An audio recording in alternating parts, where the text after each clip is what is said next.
Olá, jovens, tudo bem? Bom, mais um vídeo aqui de resolução de exemplos para vocês.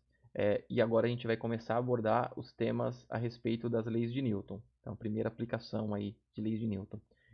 O exercício que eu escolhi para este vídeo é o exercício 4 da nossa lista 3, da lista que eu divulguei para vocês aí como sugestão de estudos.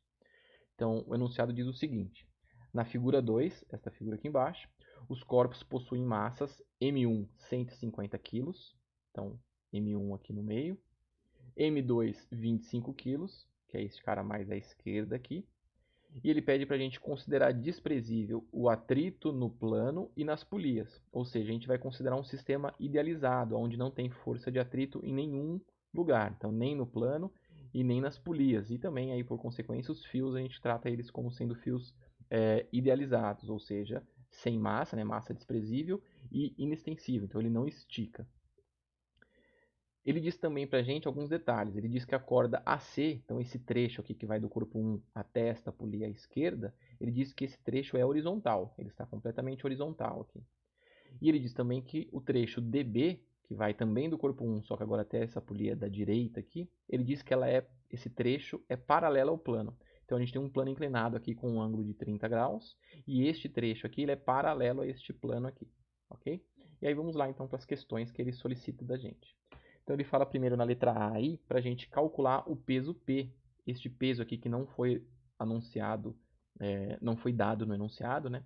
Ele quer que a gente calcule o peso P necessário para manter o sistema em equilíbrio. E o que ele quer dizer com equilíbrio aqui? Ele quer dizer que o sistema, se você abandonar ele aqui, ele fica em repouso nessa posição. Nenhum dos corpos vai se movimentar para nenhum dos lados aqui. E na letra B ele pede para a gente determinar a reação do plano sobre o corpo 1. E o que é essa reação?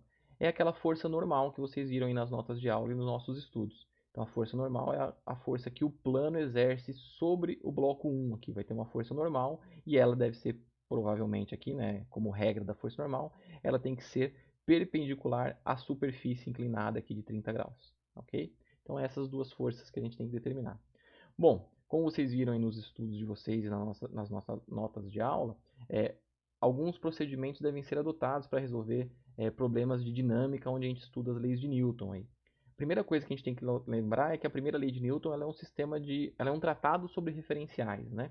Então a gente tem que estabelecer, toda vez que a gente for analisar um sistema, estabelecer sistemas de referências adequados para cada análise que a gente está fazendo. Então a gente sempre vai ter que determinar esse sistema de referência, os eixos de orientação, eixo x, y e z, aí, se for um sistema cartesiano. Bom, outra coisa que a gente tem a gente vai ter que analisar as forças que atuam sobre os blocos dentro desse sistema de referência. E neste caso específico aqui, a gente tem um sistema de 3 blocos conectados por um fio. Aí uma tática que é possível, eu gosto muito, acho que facilita o entendimento do sistema, é analisar primeiro isoladamente cada um dos blocos, ou seja, aplicar as leis de Newton para cada um dos blocos e obter as equações que descrevem a dinâmica de cada um deles. E depois que você tem todas as equações de cada um dos blocos, a gente consegue, a partir da relação de vínculo que conecta cada um deles, a gente consegue estabelecer aí um resultado final da nossa análise. Tá? Então é isso que eu vou fazer aqui. Eu vou começar analisando individualmente cada um dos blocos. Eu vou começar aqui, visto que no item A está pedindo o peso P, então eu vou começar analisando ele aqui. Tá? Então aí para o corpo P, a primeira coisa que eu vou fazer é determinar um sistema de referência. Então eu escolhi aqui o eixo Y vertical, visto que todas as forças que vão atuar sobre esse bloco estão na vertical. A gente já vai destacar isso. Mas eu escolhi então o eixo Y vertical apontando para cima aqui. A orientação positiva do eixo Y é para cima. E aí, se eu for analisar todas as forças que atuam sobre o bloco P, eu tenho na realidade apenas duas, né? Eu tenho a força peso do bloco P, é normal, todo corpo com massa vai ter a atração gravitacional gerando a força peso. E neste caso eu tenho um fio aqui que segura esse corpo P em repouso. Então eu tenho uma tração vertical apontando para cima. Então as duas forças que atuam são verticais, o peso apontando sempre para baixo e a tração apontando sempre para cima. Neste caso a tração aqui apontando verticalmente para cima. Então, se eu aplicar a segunda lei de Newton nesse corpo, o que eu tenho é a segunda lei de Newton, todo mundo lembrando lá, é a força resultante, então eu só tenho forças verticais atuando, então as forças resultantes em y é igual à massa do corpo P vezes a aceleração do corpo P, que neste caso eu posso igualar a zero essa aceleração, porque o sistema está em equilíbrio, está em repouso. Então eu posso igualar a equação da lei de Newton a zero. Abrindo então essa somatória das forças resultantes, eu tenho o seguinte: a minha tração P, ela tem o mesmo sentido de orientação do eixo Y. Então eu coloco aqui um sinal positivo para ela. Agora, o peso P, ele tem o sentido oposto ao eixo que eu escolhi. Então ele fica com um caráter negativo. Esse sinal aqui, ele é decorrente do caráter vetorial dessas forças. Uma tem a mesma orientação de Y, positivo, e a outra tem a orientação inversa, negativa. E isso é igual a zero. Ah, professor, e se eu tivesse escolhido o Y apontando para baixo? Teria problema? Não teria, desde que você fizesse a análise adequada. Ou seja, se o seu Y apontasse para baixo, então o peso tem a mesma orientação do eixo. Então ele seria positivo. E a tração seria no sentido oposto. Então a tração seria negativa. Mas perceba que como essa equação é igual a zero, tanto faz. É como se você estivesse multiplicando por menos 1. A equação não muda. Temos a mesma equação. Então perceba que essa escolha do eixo aqui é uma escolha arbitrária. Você escolhe. Mas uma vez escolhida, você tem que representar todas as forças na resultante de acordo com essa seleção que você fez, ok? Sendo assim, então, desta relação da segunda lei de Newton para o corpo P, a gente consegue determinar que se eu quero determinar o valor de P, né, da força peso aqui, basta eu descobrir quanto que vale a tração TP, porque TP é igual ao peso. E eu chamei de TP aqui essa tração sobre o corpo B que vem aqui da polia B, ok? Então, TP igual a P. E eu vou chamar isso de equação 1. E eu vou deixar ela aqui no cantinho pra gente, que daqui a pouco a gente vai precisar lembrar dela, ok? Agora, se você reparar, o corpo 2 tem mais ou menos a mesma relação do corpo B aqui, porque ele também está aqui orientado verticalmente para baixo aqui. Então, se eu olhar o corpo 2, eu posso também adotar aqui um eixo Y apontando para cima, sem nenhum problema. Corpo 2, eu vou ter também a tração, que eu chamei de tração 2, 1. E o que eu quero dizer com isso? É a tração sobre o corpo 2 que vem lá do corpo 1. Tá? Então, é a tração que vem lá do corpo 1 para o corpo 2. Então, tração 2, 1. E ele também, obviamente, tem o peso 2 aqui. Então, o peso sempre vertical para baixo. E, neste caso, a tração 2, 1 vertical para cima aqui. E eu escolhi a minha orientação. Professor, eu preciso ter escolhido a orientação do meu eixo Y igual à do primeiro corpo? Não. Novamente,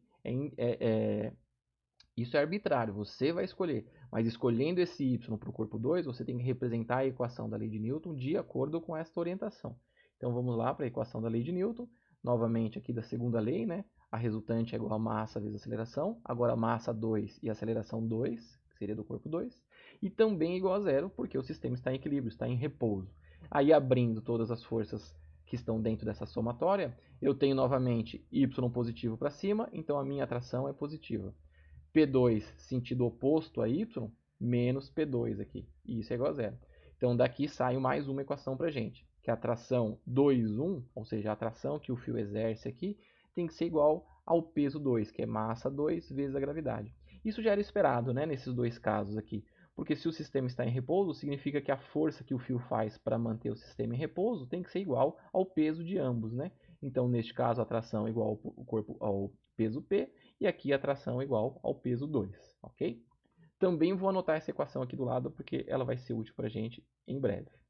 Agora, o que eu vou fazer é analisar o corpo 1, que está aqui no plano inclinado. Então, eu vou só limpar aqui a tela para a gente e começar de novo. Agora, no corpo 1, perceba que eu tenho um plano inclinado e eu vou ter várias forças atuando nele. Eu vou ter a força peso atuando nele, eu vou ter a normal que a superfície exerce, eu vou ter a tração que vem lá da polia B e eu vou ter a tração que vem lá da polia C. Então eu tenho, na realidade, 4 forças atuando aqui no sistema. Apenas 4 porque a gente está considerando o atrito na superfície aqui desprezível, e aí, consequentemente, atrito com a resistência do ar e todas essas forças dissipativas aqui, a gente está desconsiderando nesse exercício. E agora, como é que fica o sistema de referência? Bom, primeiro que ele não vai ter só um eixo, né? Porque eu vou ter um sistema bidimensional aqui, eu tenho duas direções atuando. Então eu tenho que escolher aí um eixo X e um eixo Y, de acordo com uma tática que a gente tem para resolver. E como que é essa tática? Em geral, vai facilitar muito a nossa análise, tá? Já como dica para vocês aqui, se você escolher a maioria dos eixos, então, por exemplo, neste caso aqui vai ser um sistema bidimensional, então eu vou ter o eixo Y e o eixo X. Então, se eu escolher esses eixos, paralelos à maioria das forças atuantes no corpo, tá? Então, neste caso aqui, eu tenho 4 forças atuando, então eu vou ter aí 2 forças que talvez eu consiga, eu tenho que tentar colocar o máximo de forças possíveis paralelos aos eixos desse sistema. O que eu quero dizer com isso? Algo desse tipo aqui, ó. Por exemplo, eixo x e y, eles são perpendiculares entre eles, e eu percebo que existem 2 forças que com certeza são perpendiculares, que é o quê? A força normal, que ela é perpendicular ao plano, e eu também tenho, segundo o nosso exercício, uma força aqui, que é a força de tração dB aqui. Essa força de tração ela é paralela ao plano. Então eu consigo ter certeza que 2 dessas forças são perpendiculares. Com isso eu consigo garantir o meu sistema de referência paralelo a essas forças. Porque aí eu vou ter 2 forças paralelas aos eixos aí. Ah, professor, eu não poderia colocar vertical e horizontal?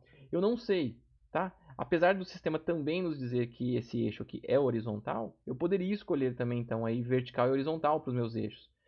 Seria uma possibilidade. Mas isso também é uma escolha arbitrária neste caso, neste exercício.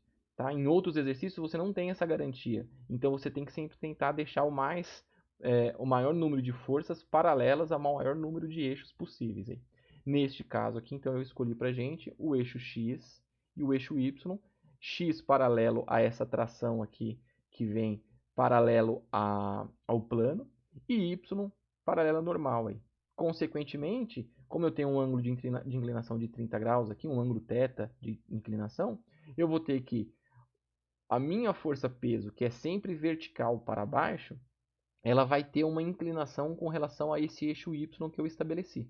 Uma inclinação de θ, igual à inclinação do plano aqui. Por semelhança de triângulo, a gente percebe que esse ângulo está aqui dentro. Consequentemente, também eu tenho que o exercício me diz que esta corda AC ela é horizontal. Então, a tração que ela exerce também vai ter uma inclinação de ângulo θ aqui com relação ao eixo x aqui. Ó. Por semelhança de triângulo, também eu tenho que ângulo θ fica aqui dentro entre x e T12. E aí vamos para essa nomenclatura. O que é o T12? É a tração sobre o corpo 1 que vem lá do corpo 2. E o que é essa tração 1P aqui? Essa tração 1P é a tração sobre o corpo 1 também, só que ela vem lá do corpo P. Então eu tenho essas trações estabelecidas.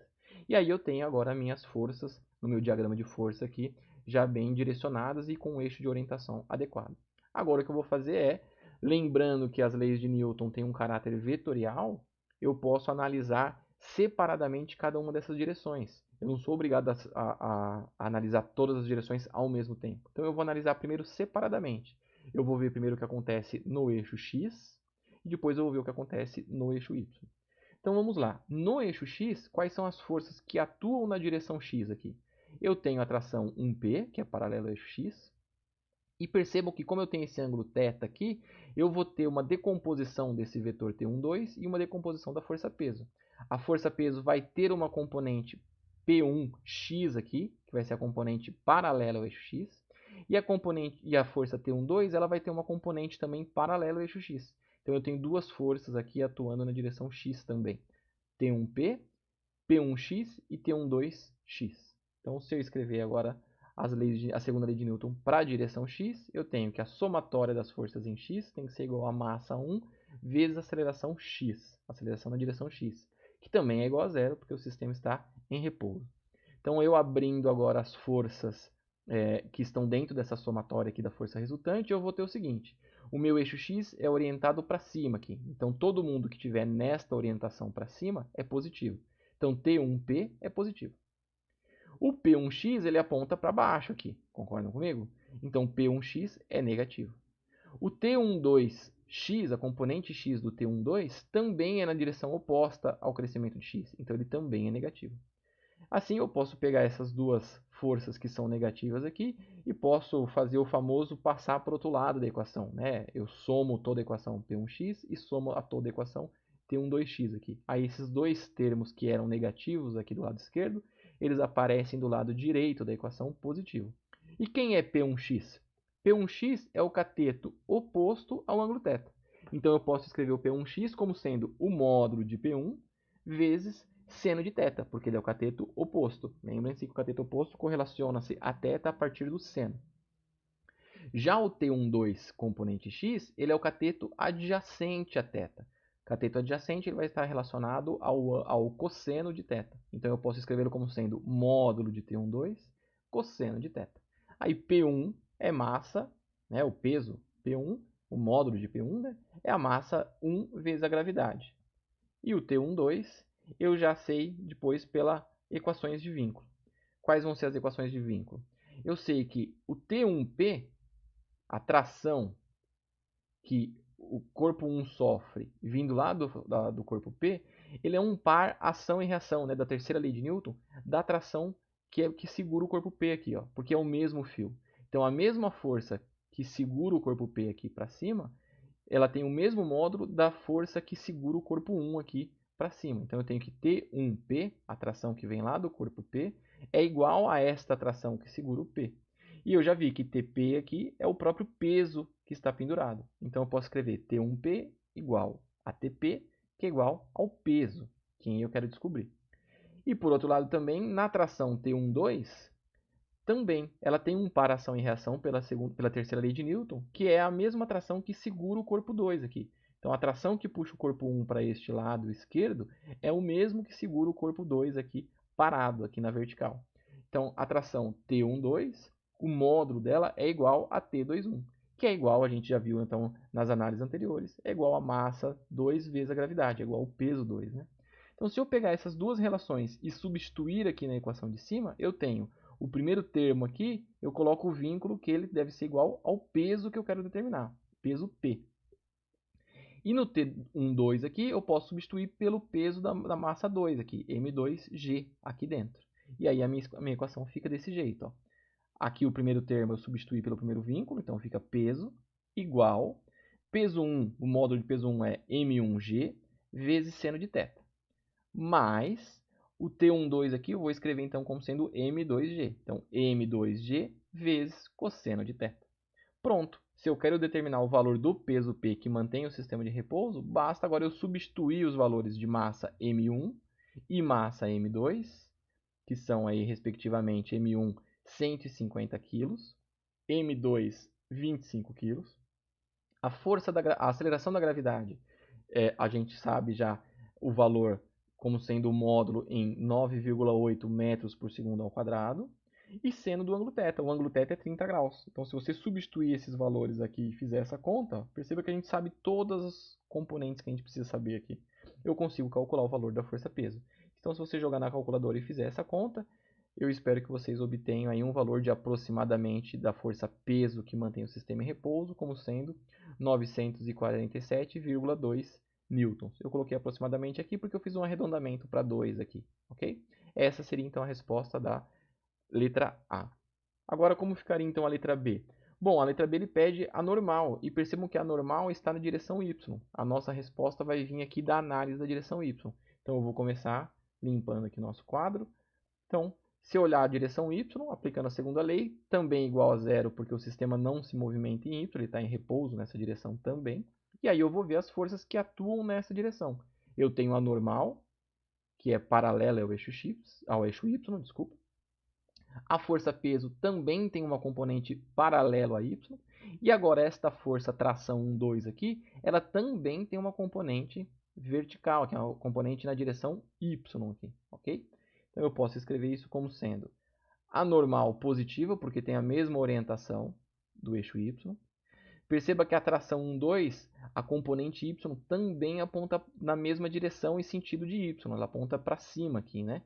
Então eu tenho o T12 e Y, a componente Y, é positiva.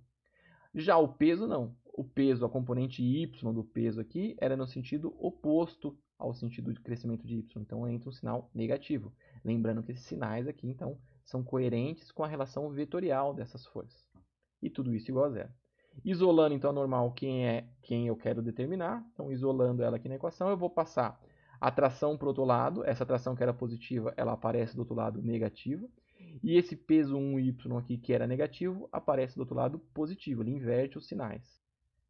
Então, eu tenho aqui isolado N1 igual P1, que é o módulo do peso, vezes, agora, o peso aqui, a componente y do peso, é a componente adjacente ao ângulo θ. Então, ele vai se relacionar com um ângulo aí pela função cosseno. Então, o P1y vira P1 cosseno de θ. Já o T12y, que é a componente em y da tração aqui, ela é o cateto oposto a θ. Como ela é o cateto oposto, então ela se relaciona a partir do seno. E esses sinais aqui aparecem pelo fato de eu ter passado para o outro lado da equação. Então, o peso 1 é a massa 1 vezes a gravidade, vezes cosseno de θ, menos. A gente viu que o T12 é igual em módulo a T21. E T21 é M2G. Então, eu substituo aqui por M2G seno de θ. E aí a mesma coisa, se você substituir, perceba que agora eu conheço todos os valores. Eu conheço quanto vale G, eu conheço quanto vale o M1 e o M2, e o ângulo θ é 30 graus. Então, se eu substituir esses valores nessa equação e fizer a conta aí na calculadora, a gente chega numa força normal de 1.150,5 newtons, aproximadamente também, tá? Eu arredondei aqui o número último dígito, ok? Bom, é isso. Esse é um clássico exercício de aplicação de leis de Newton. Eu acho ele bem interessante porque ele tem bastante decomposição de forças aqui e interação de vínculo. Espero ter ajudado aí e qualquer coisa estou à disposição. Falou!